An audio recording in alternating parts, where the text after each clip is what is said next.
Hey there, it's Eugenio Zabell here, and today we're actually going to focus on one of the most important things to start your online store and to thrive in the year 2023.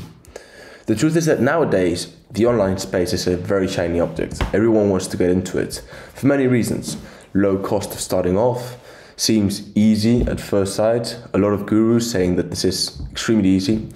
Well, I'm not here to spoil your dreams, but I'm here to show you the reality of this. And if you really want to move forward, also the things you need to focus on in order to create a successful strategy so you can thrive with your business in the upcoming years.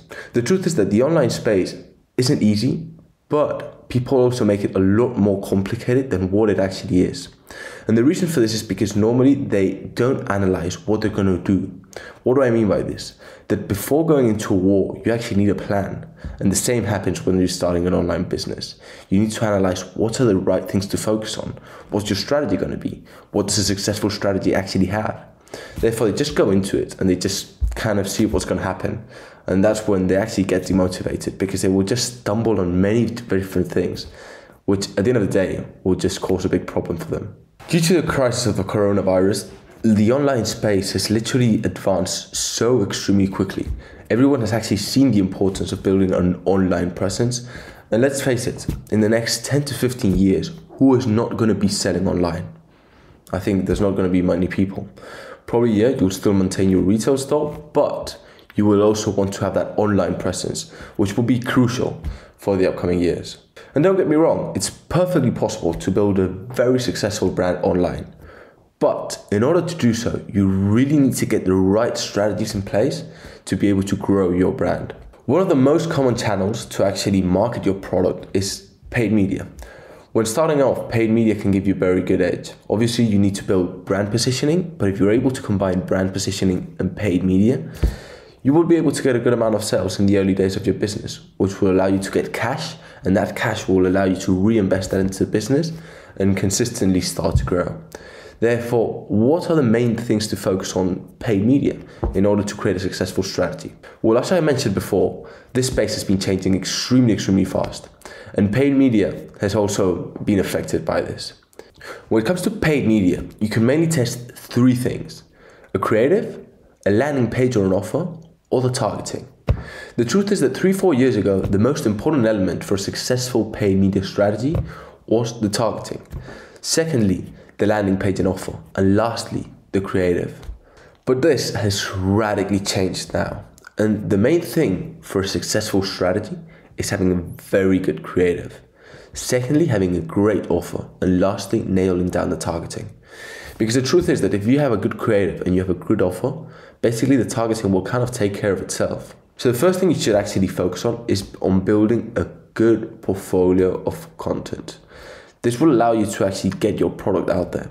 And the best content to actually use is user-generated content. If you want to go into more depth, I actually have a couple of videos on my channel speaking about user-generated content and which are the best types. So if that can help you, I really encourage you to check it out because I actually go over different types of models that could for sure help you out. Secondly, the offer and the landing page. This is such a key component too, because at the end of the day, you must understand that your creative is just like that first touch point. It's like that first date. But when you can actually ask for marriage, that's on the landing page. And what will actually want you to marry that brand is the offer. That's why it's extremely important. I always say that the creative is more important because without a first date, it's impossible to reach like the stage of marriage.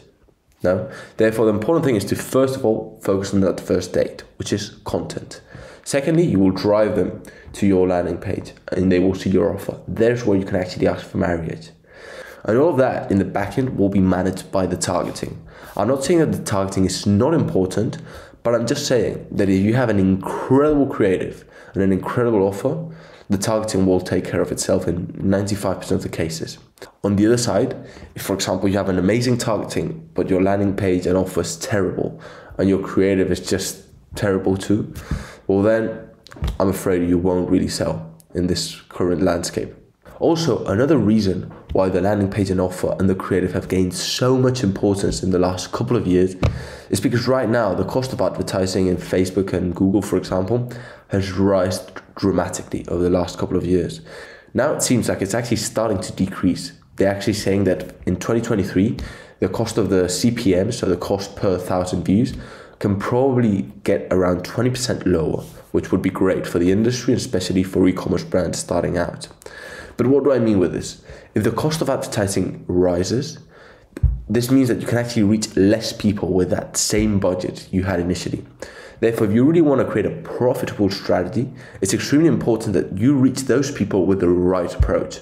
Because if not, you're literally going to be throwing money into the trash can.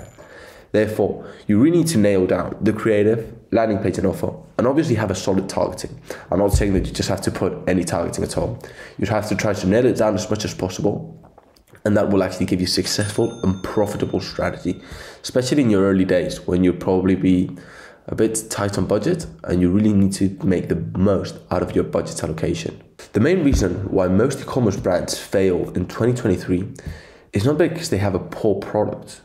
In fact, most of them actually have a pretty decent product, but the truth is that they focus on the wrong things. And if they actually focus on the right things, like the right strategy, for example, let's start with paid media and brand positioning, the truth is that they're not able to create a successful strategy behind it because they don't really know how that channel actually works. By focusing on these elements, you should be able to create a successful paid media strategy. As I said, honestly, your content nowadays sums up for around 50 to 60% of a successful strategy. Having a high converting landing page will be around 20 to 30%, and having a good targeting will add between 10 and 15%. Once you have a good content strategy and a good landing page and offer, if you're able to nail down the targeting, your return on investment can increase dramatically. But in the short term, you should mainly focus on those other elements, which is content and landing page and offer. At the end of the day, if you have a good product, which I'm actually pretty sure you are, because if you put time and effort into building an e-commerce store, you obviously want to sell something of high quality. If you have a good product, you have a good amount of creatives to actually test out, you've got a good landing page, and you've got a kick-ass offer, honestly, it's impossible for you not to succeed in the digital economy. And honestly, I don't really want to be another guru saying that this is just extremely easy, you will get rich overnight. Look, that is not the case. This does not work like that. But with hard work and effort, I am 100% sure that you can actually meet those goals and actually reach the level of revenue you've always wished. Okay, so to wrap it all up, if you're an e-commerce brand making anywhere between 20 to 100K in monthly recurring revenue, and you would like to add an extra 30 to 100K in monthly recurring revenue in the next 6 to 9 months, feel free to click the link in the description so we can actually have a chat to determine if your brand could be a good fit for what we do, and we could help you take your brand to the next level. So if that's the case, you know what you have to do. Have a great day, and really looking forward to see you more on this channel. Bye-bye.